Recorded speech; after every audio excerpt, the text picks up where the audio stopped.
pessoal! Nesse vídeo vamos falar sobre reflexão da luz.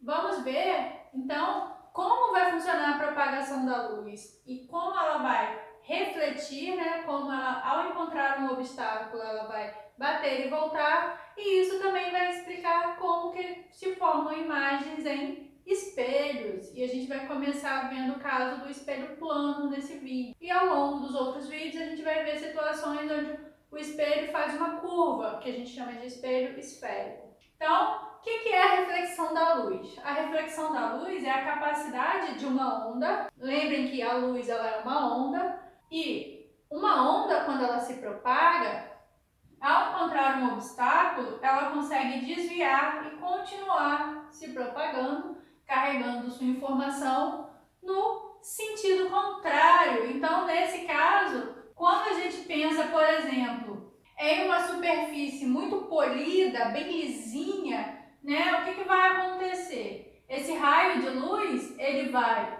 vir se propagando em uma direção, ao encontrar esse obstáculo, ele vai desviar e vai continuar a propagação no sentido contrário. Então, a gente tem aqui o que a gente chama de raio incidente, ou seja, o raio, né, inicial, o raio que vem se propagando, ao encontrar um obstáculo, ele vai desviar e vai refletir. Então, aqui a gente tem o raio refletido. Isso que vai permitir a formação de imagens, no caso de espelhos.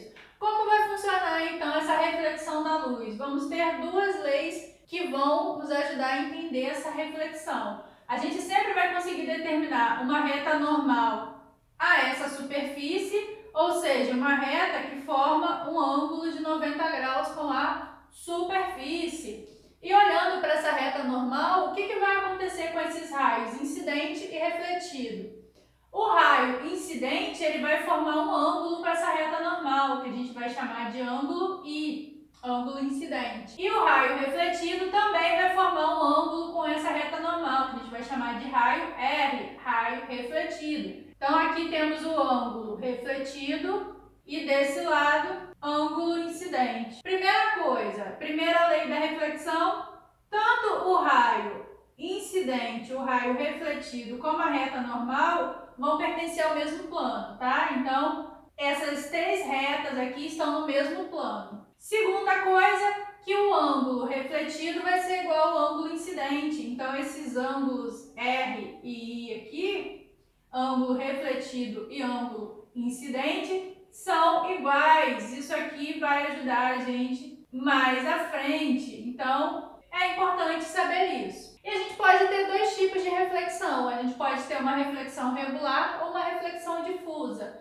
Quando vai acontecer a reflexão regular? Quando a superfície for bem lisa, bem polida, que é o caso de espelhos, que vão formar, então, imagens ali nítidas.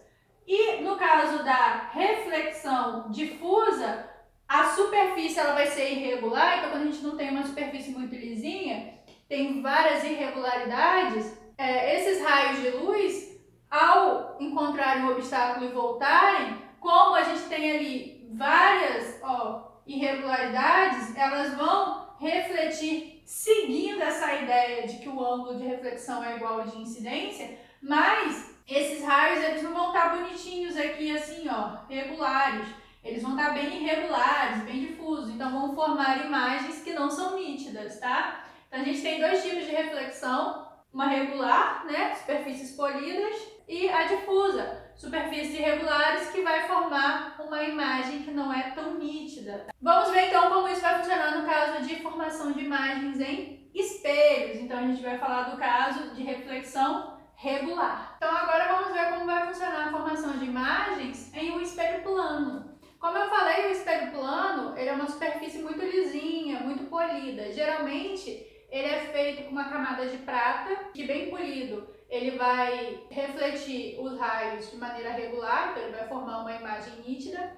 Vai ter uma camadinha de vidro em cima e o fundo do espelho, né? Então, como é que vai funcionar no caso do espelho plano? O espelho plano é um espelho bem retinho, né? Ele não faz nenhuma curva. Geralmente, como é que vai funcionar? A gente vai ter um objeto na frente do espelho, então aqui aqui, essa reta é o meu espelho, eu tenho um objeto na sua frente. Os raios, eles vão passar pelo objeto, ao encontrar a superfície do espelho, eles vão refletir. Eles vão mudar o sentido de direção, ó. Ele vinha se propagando nessa direção, ao encontrar o espelho, ele volta na direção contrária. No caso do espelho plano, a imagem ela vai ser formada atrás do espelho. Então, a gente chama essa imagem de virtual. Uma imagem formada atrás do espelho é uma imagem virtual. Se fosse uma imagem formada na frente do espelho também, a gente vai chamar essa imagem de real. A gente vai ver isso melhor quando a gente for ver espelhos curvos, espelhos esféricos, tá? Mas no caso do espelho plano, a imagem sempre vai ser virtual, sempre vai ser formada atrás do espelho,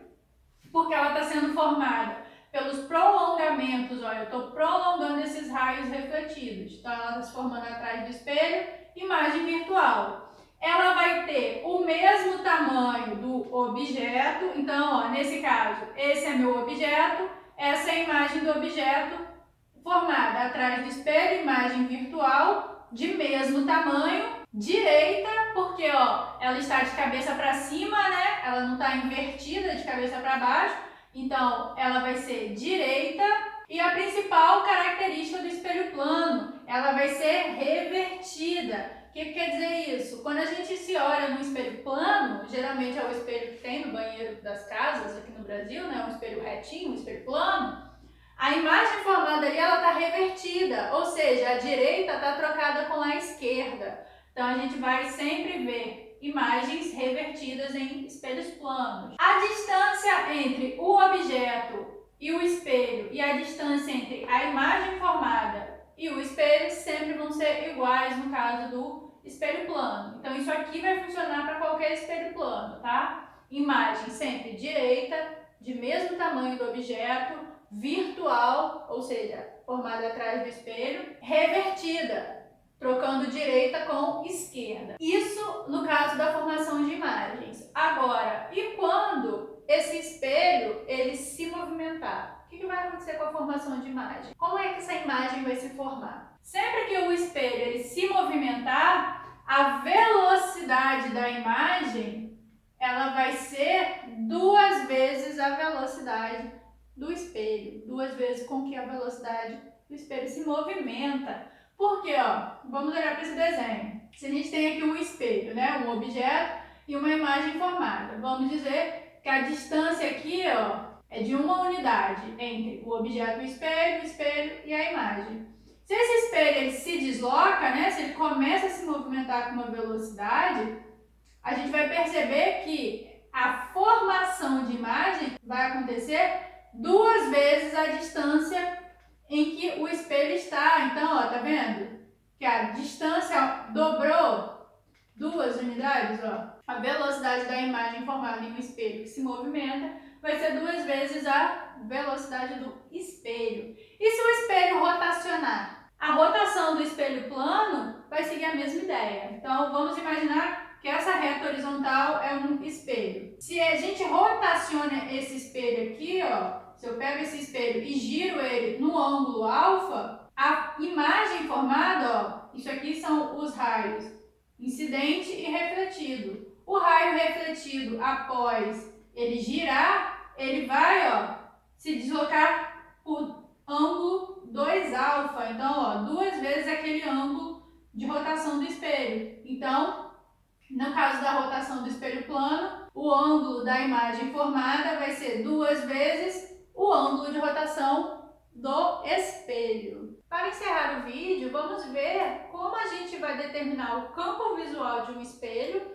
Então, a região que um observador vai conseguir enxergar, né, próximo a esse espelho. E quando a gente tem uma associação de espelhos, quando a gente tem 2 espelhos próximos, e a gente consegue multiplicar as imagens formadas por eles, tá? E a gente vai ver que isso depende do ângulo entre esses 2 espelhos. Então, vamos começar pelo campo visual.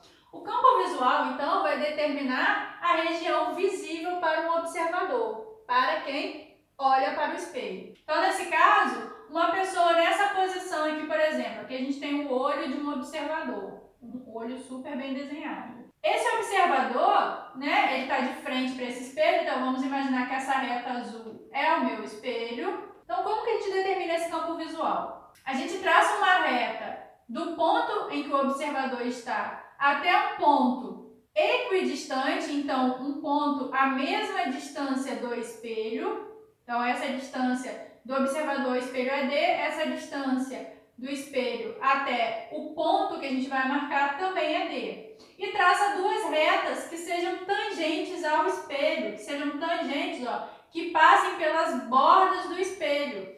Essa área aqui, ó, entre essas retas tangentes e o espelho, é o meu campo visual. Então, qualquer objeto nessa região vai ser visível para esse observador. O que estiver fora dessa região, não está no campo visual do observador, não vai ser visível. Por quê? Se a gente imagina raios de luz, ó, vindos nessa direção aqui, então incidindo nessa direção, eles vão encontrar o espelho e vão refletir, ó, na direção do observador. Aqui é a mesma coisa. Se a gente tem raios de luz vindo nessa direção, incidindo nessa direção, eles refletem nesse ponto aqui do observador. Então, essa região fica visível para quem está nessa posição. Se o observador muda de posição, o campo visual também vai mudar, tá? O campo visual depende da posição do espelho e da pessoa que observa, do observador. Agora vamos ver o caso da gente associar dois espelhos. Mais de um espelho, né? Formando um ângulo entre si. Então, você tem nesse caso aqui, ó, aqui é um espelho, aqui é outro. Se tem um ângulo entre eles e a gente coloca um objeto aqui na frente, dependendo do valor desse ângulo, a gente consegue formar várias imagens. Então, essa formação de imagens vai seguir essa regrinha. O número de imagens formadas vai ser igual ao ângulo de 360 graus dividido pelo ângulo entre os dois espelhos menos 1. Então, dependendo desse ângulo, o número de imagens formadas vai mudar. Se esse ângulo for igual a 180, né? 180 graus é a mesma coisa que ter dois espelhos um do lado do outro. Se for 180 graus, só vai formar uma imagem, porque aí os dois espelhos passam a funcionar como um só. Se o ângulo for menor que 180, a gente consegue multiplicar o número de imagens formadas. Então, vamos ver um exemplo de um ângulo menor que 180. Se a gente tiver, por exemplo, um ângulo entre os dois espelhos de 90 graus. Então, vamos que o alfa é de 90 graus. Como é que vai ficar? 360 dividido por 90 menos 1.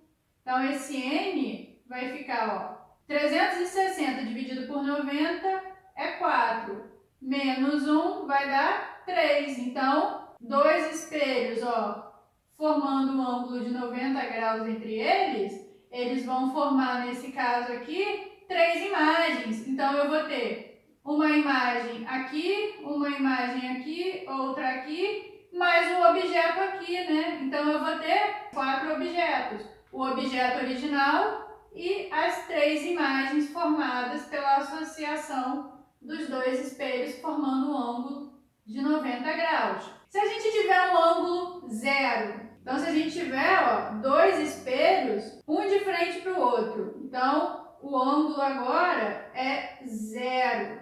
O número de imagens formadas vai ser 360 dividido por zero menos 1.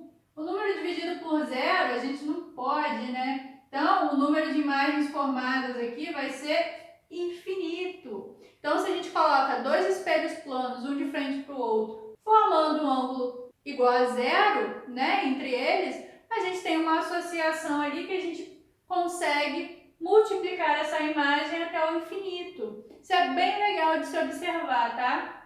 Então, dependendo desses ângulos, entre dois espelhos, a gente consegue ter a formação de várias imagens. E aí, se o ângulo for 30 graus, o número de imagens vai ser diferente, 45, tá? Dependendo do ângulo entre os dois espelhos, a quantidade de imagens formadas vai mudar. Então, com isso aqui, a gente encerra esse vídeo sobre reflexão da luz e espelhos planos.